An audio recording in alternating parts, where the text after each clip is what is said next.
Ano nangyari? Natalie, thank you for coming. Si Franco, hindi mo kasama? He's just parking the car. We had to rush here because one of our kid is involved. Portia, dadaling kita sa ER mamaya. Check natin kung okay ka. Thanks, Mom. Maxine, may hearing mami mo. Kaya she's unavailable. Lagi naman eh. Piniling ka nila sa amin.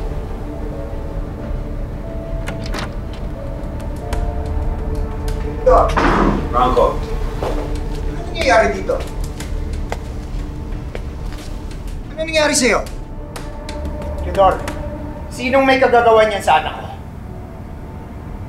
Yung janitress, Dad.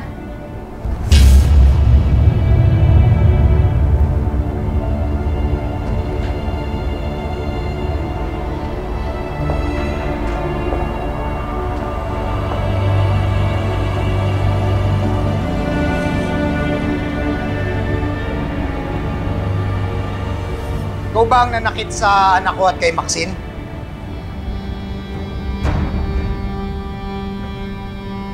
Ano pangalan mo?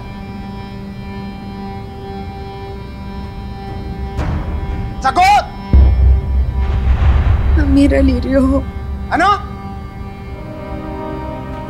Amira Lirio.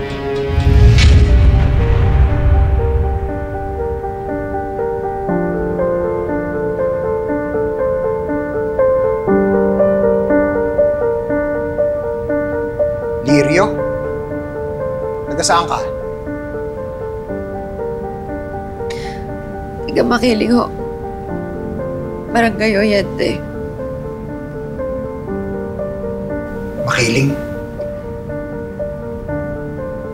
Minsan na akong nakapunta dyan. Alam ko yun.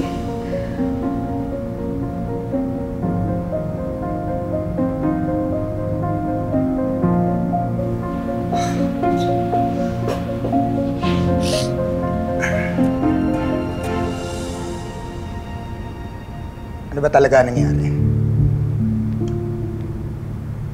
Sige, magsalita ka, Iha.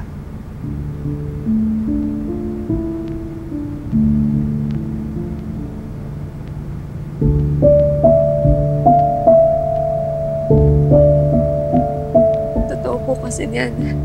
Sila pa yung nagsimula ng away. No, stop it! Ayokong patanggal ka sa trabaho dahil baka ito lang ang inaasahan mo para mabuhay. Ganito na lang.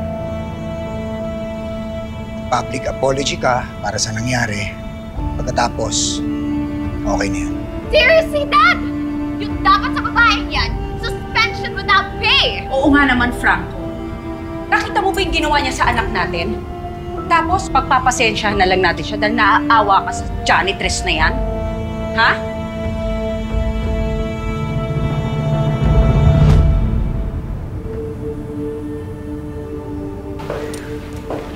Oo.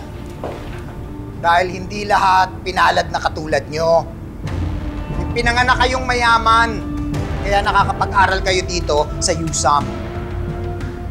Kaya hindi mo naiintindihan kung gaano kalaking dagok ang mawalan ng isang araw na sahod.